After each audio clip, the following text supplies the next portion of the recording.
Muito bem, gente. A gente fala agora sobre um assunto que é um dos focos da campanha do presidente eleito Luiz Inácio Lula da Silva, os decretos de armas do governo Bolsonaro.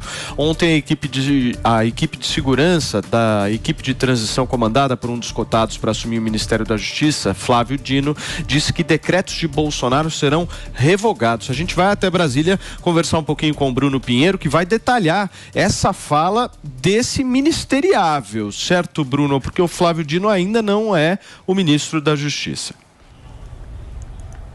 Exatamente. Paulo, você um ótimo dia, quem nos acompanha, ele já está falando como na condição de ministro, na verdade, viu? Ontem eu estava nessa entrevista coletiva, conversei com outros nomes ligados ali ao governo de Lula sobre a segurança, e a ideia desse revogaço é já realizar isso em 100 dias de governo. E aí essa explicação é o seguinte, alcança inclusive sobre alguém que já está tirando essa documentação. Aqueles que já adquiriram as armas, não se fala o que vai ser feito, se eles vão recolher as armas ou não. E aí tem um levantamento que chama a atenção sobre os últimos anos, os novos registros. Era o número de 695 mil registros, chegando a 1.900.000 registros junto aos agentes da Polícia Federal e também ao Exército. Então, esse recolhimento e também impedindo, dificultando esse acesso à arma de fogo.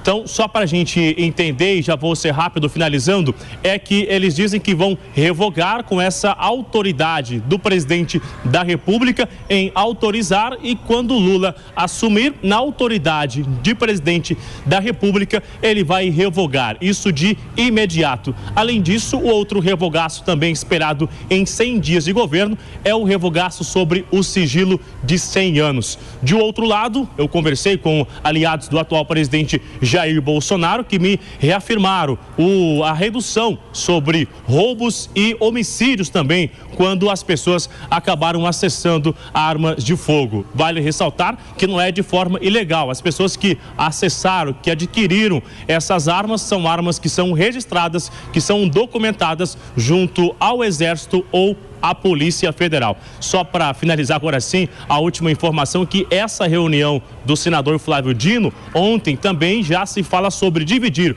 o Ministério da Justiça e Segurança. São várias especulações.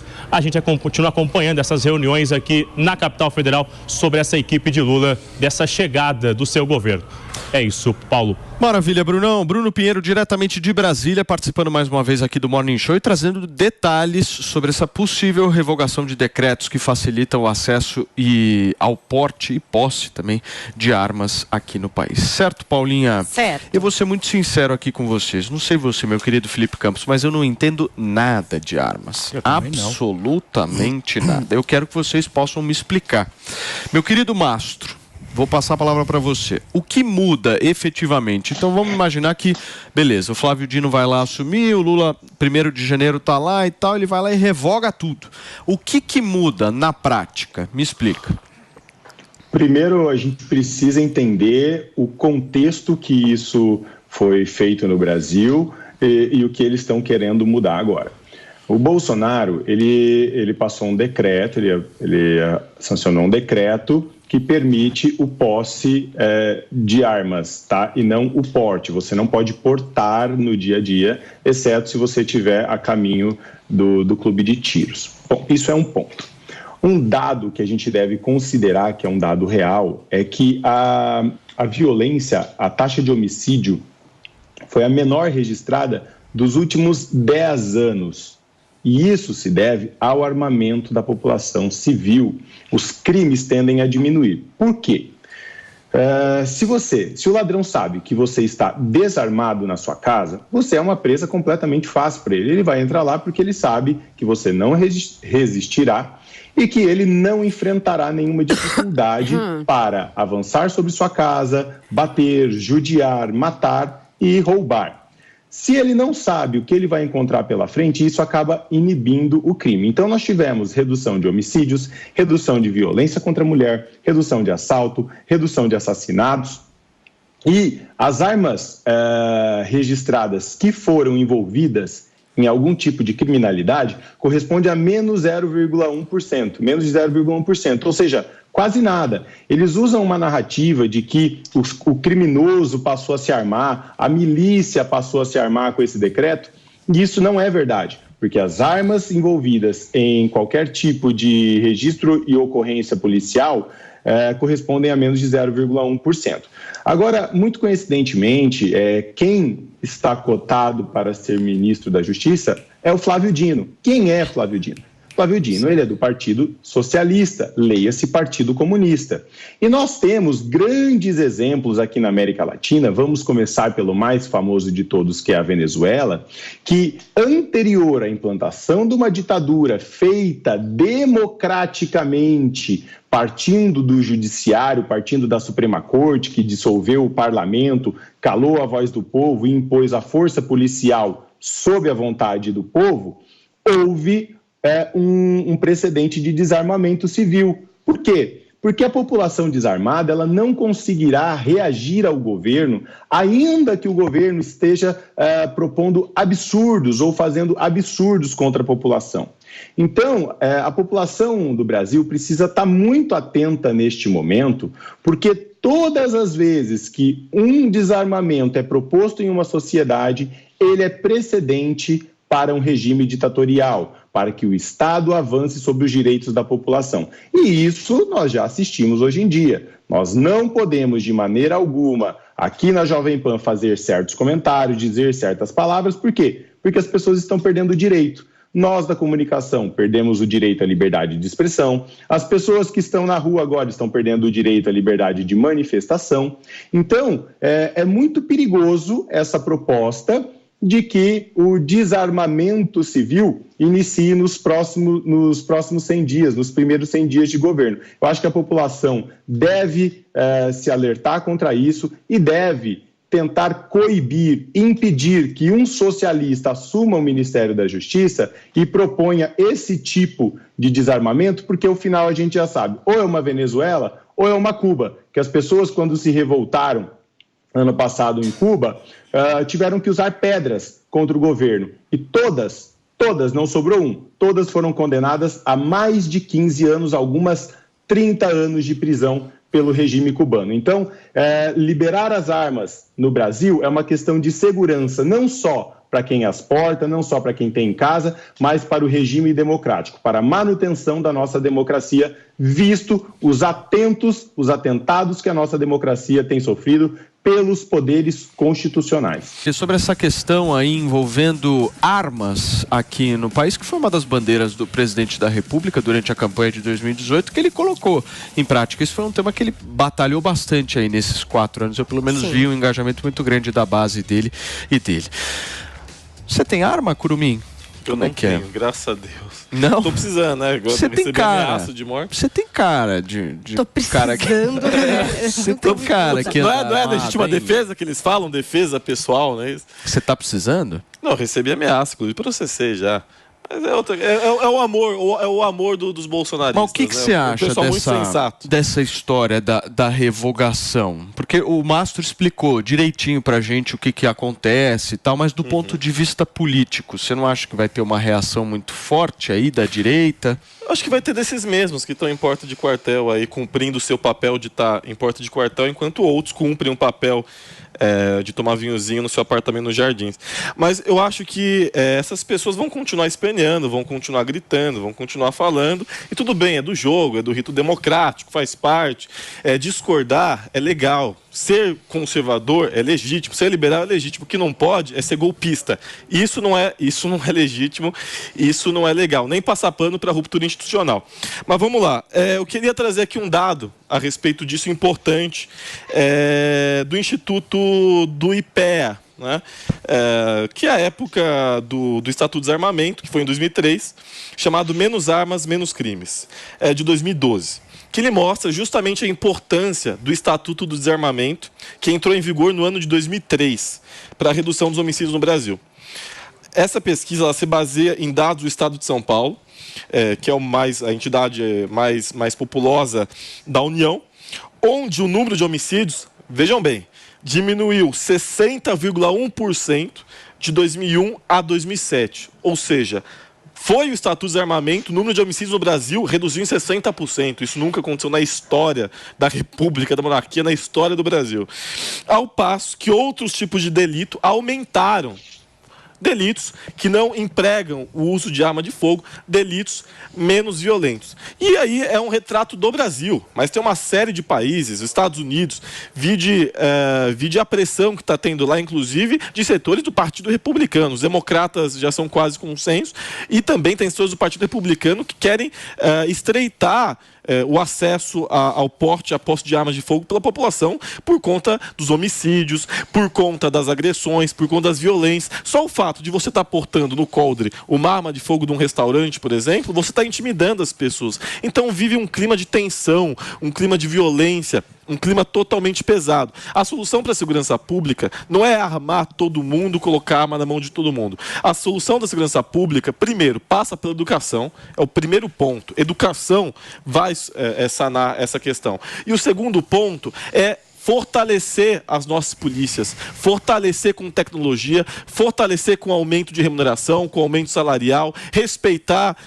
a polícia militar e a polícia civil, dar prerrogativa, que elas cumpram o seu papel constitucional, que elas cumpram o seu papel legal. Essa é a solução para a segurança pública, como bem disse, inclusive, o Marco Aurélio, um dos maiores advogados do Brasil, que ontem foi indagado a respeito disso. E é justamente esse o ponto que a gente tem que entrar. Primeiro, educação, e segundo, fortalecimento das nossas polícias e dos órgãos e agentes que combatem justamente a criminalidade. Muito bem. Zoe Martínez, como é que você pediu, Mastro, quer fazer algum complemento? Falar? Antes, por favor. Quero só fazer um complemento, que assim, bandido não usa arma registrada. O bandido, o assaltante, o assassino, o traficante, ele não usa arma registrada. E o Léo, não estou personificando, tá? É sobre a pauta, não é sobre pessoas. Então é sobre o assunto, não é sobre você, tá? O Léo sempre cita aqui que deve ser respeitado a vontade do povo, do voto que elegeu. Ele menciona isso o tempo inteiro, recorrentemente, que a eleição do Lula deve ser respeitada porque o voto do povo assim quis. Em 2005, nós tivemos um referendo sobre o desarmamento da população. E 63% das pessoas votaram não. Eles não querem o desarmamento. Votaram a favor do comércio de armas no Brasil. E ainda assim, essa vontade do povo não foi respeitada. Então, a vontade do povo, ela tem que ser respeitada em todas as esferas, porque o povo é soberano. Se vale uma votação para a eleição de presidência da República, eleição de governador, eleição seja do que for, essa eleição representa, segundo a sua fala, a vontade do povo. O referendo, o povo expressou a sua vontade, é não ao desarmamento. Não, está claro. Então, qualquer movimento que seja feito neste sentido está contra a vontade popular. E, portanto, é um movimento ilegítimo, é um movimento golpista e não deve ser respeitado. Porque algo que difere da vontade popular, segundo as suas falas, é um golpe, certo? O povo votou. O povo votou. Então, se o povo votou dizendo não e o governo quer atropelar a vontade do povo, é um golpe contra a vontade popular. E, portanto, isso não deveria estar sendo discutido nesse momento e nem cogitado por um socialista, que, como eu já expliquei, tem um intuito de desarmar a população para enfraquecer a voz do povo e assim implantar regimes brutos, ditatoriais, assassinos, como a gente assiste em todos os países que são precedidos por desarmamento. Então, essa é uma verdade. Se o povo votou não, é não e não deveria ter sido discutido. Muito bem. Zoe, sua vez. Eu estava lendo ontem uma entrevista que o Marcos Polon, que agora é deputado federal, e já deu muita entrevista e palestra sobre o armamento, sobre desarmamento também. Ele é um grande entendedor do assunto. Então, ontem ele deu uma entrevista para o Brasil Sem Medo. Eu trouxe um trecho que eu achei muito interessante. Olha o que ele fala nessa entrevista. Hoje nós temos aproximadamente 800 mil CACs no Brasil. O que mais me preocupa é que esse setor gera mais de 3 milhões de empregos diretos e movimenta alguns bilhões de reais no comércio por ano. Esse revogaço implicaria, portanto, no desemprego de 3 milhões de pessoas e no fechamento de 5 mil CNPJs. Começaríamos o ano com 3 milhões de desempregados, fechamento de 5 mil empresas e confiscando bens de quase 1 milhão de brasileiros. O impacto que isso causaria na economia do país é gigantesco. Para não falar do ataque a direitos fundamentais. Então, o Caio, ele falou muito bem aí, explicou tudo certinho a respeito das consequências, né, que pode trazer isso. E o Polon, nesse texto, ele deixa claro, né, nessa entrevista ele deixa claro, além do desemprego, da gente começar o ano com desemprego, vão ter aí as violações a direitos fundamentais e o fechamento de empresas que geram riquezas para esse país. Olha a preocupação. Olha a preocupação. O povo brasileiro de bem vai voltar a ser submisso aí, vai ter que dar amém para os bandidos. Não é à toa que muitos aí da bandidagem comemoraram aí a eleição desse candidato, que passa a mão na cabeça, que fala que são vítimas da sociedade. Então, nós, povo de bem, temos que ficar submissos à bandidagem no país. Isso viola o direito fundamental da nossa defesa. E ainda por cima, gera desemprego. Olha as falas irresponsáveis do Lula, que fizeram a bolsa despencar, o dólar subir, está chegando a quase R$6, $1. Está querendo acabar com o teto de gastos, está querendo revogar a reforma trabalhista. Você vai somando tudo isso e o que se aproxima, o que a gente vê que está se aproximando é o caos. É o Brasil enfiado no buraco, assim, total. E ele fala de proteger os pobres, de dar emprego e dar comida para os pobres. Mas como ele vai fazer isso se todas as falas dele, se todas as ações que ele pretende colocar em prática estão indo na contramão disso? Essa questão aí do desarmamento dos CACs vai gerar 3 milhões de desempregos, 3 milhões de pessoas que não vão ter trabalho. E isso, consequentemente, traz o quê? Falta de comida na mesa para a pessoa e para suas famílias. Então, você para ver o discurso do Lula, que na teoria é super lindo, mas você vai na prática, você vê que é um caos, é igualzinho ao socialismo. Utópico, é lindo, é apaixonante ver como todo mundo tem que ser igual, e é coisa maravilhosa. Só que na prática, só gera pobreza, só gera miséria, só gera falta de liberdade. Todas essas ações do Lula, é isso que vai trazer para o país. Falta de liberdade, que a pessoa não vai ter o seu direito de defesa, e falta de comida no prato, falta de emprego. Você vê que a teoria é muito diferente da prática.